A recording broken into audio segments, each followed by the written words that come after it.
we had a caller in the last hour who was like, Tom, I've been reading on the internet, and George Washington was a Christian. Okay. I promised you I would respond. And in fact, this is because, those who control history control the future. It's more than just a cliche or a maxim. If you can rewrite the stories of the past, you can influence the future.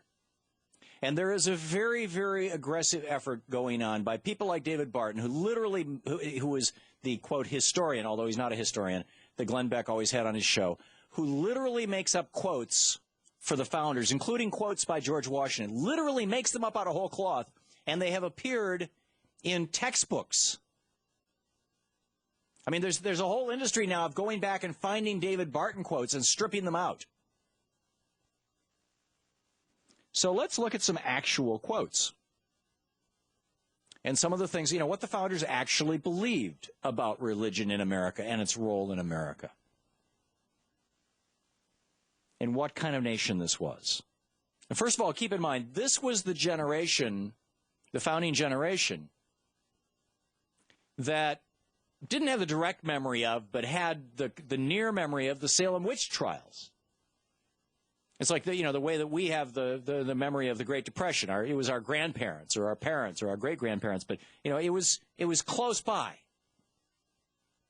Ben Franklin fled Boston because Massachusetts was the one state that was basically run by the Puritans and the Pilgrims who had come from England after they had gotten kicked out, the whole Cromwell thing, after they got kicked out of England because they tried to take over the country. They actually did take over the country for, 6 or 7 years? And then the people said, get rid of these religious crazies. I mean, they banned music and dancing. Get rid of these people. Bring back the king. And we don't like kings, but bring back the king. And that was back in the 16-somethings.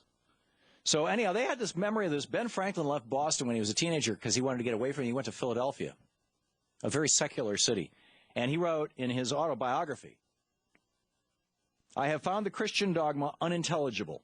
Early in life, I absented myself from Christian assemblies. Now, I'm not saying this to trash Christianity. I call myself a Christian. I'm saying this to let us establish the record. And there's important reasons for this. The most important one, I think, is that we have religious institutions in this country. They are buying up radio and television stations across the country like there's no tomorrow, and they're doing it with your and my tax dollars. They're building schools with your and my tax dollars.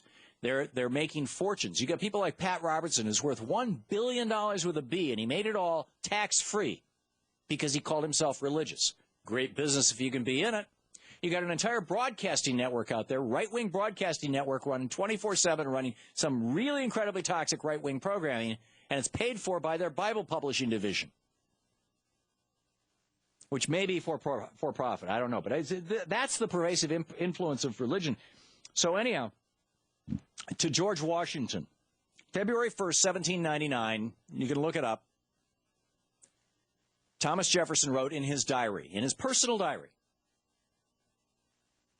February 1st, 1799, quote, when the clergy addressed General Washington on his departure from government, which had, by the way, just happened a few years earlier, when the clergy addressed General Washington on his departure from the government, and by the way, keep in mind, Thomas Jefferson was the Secretary of State for George Washington, so he was like in the cabinet. He kind of knew what was going on. Thomas Jefferson, the author of the Declaration of Independence. When the clergy addressed General Washington on his departure from the government, it was observed in their consultation that he had never, on any occasion, said a word to the public which showed a belief in the Christian religion. And they thought that they should pen their address in a way so as to force him at length to declare publicly whether or not he was a Christian. They did so. In other words, they wrote this letter to force Washington to say whether or not he was a Christian. However, Jefferson wrote in his diary, February 1, 1799, the old fox was too cunning for them. He answered every article of their address, particularly except that, which he passed over without notice.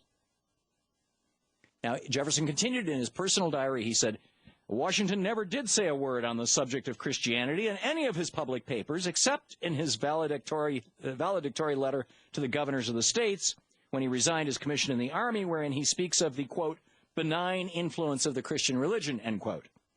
I know that Governor Morris, who was another one of the politicians of the day and one of the founders, who pretended to be in his secrets, in other words, who is a confidant of Washington's, and believed himself to be so, has often told me, this is Thomas Jefferson writing in his diary, has often told me that General Washington believed no more of that fundamentalist Christian system than he himself did. In fact, George Washington supervised the language of the Treaty with Tripoli, which starts out, as the government of the United States is not in any sense founded on the Christian religion, but it gets better. James Madison, February 21st, 1811, his first veto. He is the fourth president of the United States. Washington, Adams, Jefferson, Madison. James Madison. His first veto was a veto to cancel payments to churches to care for the poor. Because since the Washington administration, the government itself had been providing poorhouses. Why did he not want churches to? Because he said, and I'm reading from his veto letter, it would be a precedent for giving to religious societies to carry into effect a public and civil duty. Now, Madison was actually a religious guy. I believe he was Presbyterian, might have been Episcopal. And so, I mean, but he considered himself a Christian. He did not want the churches getting government money because he thought it would corrupt them. Now, this is my favorite one, this famous quote from Thomas Jefferson. It's in the Jefferson Memorial here in Washington, D.C. It says, I have sworn upon the altar of God eternal hostility against every form of tyranny imposed upon the mind of man. Kind of sounds like, he's into God, right?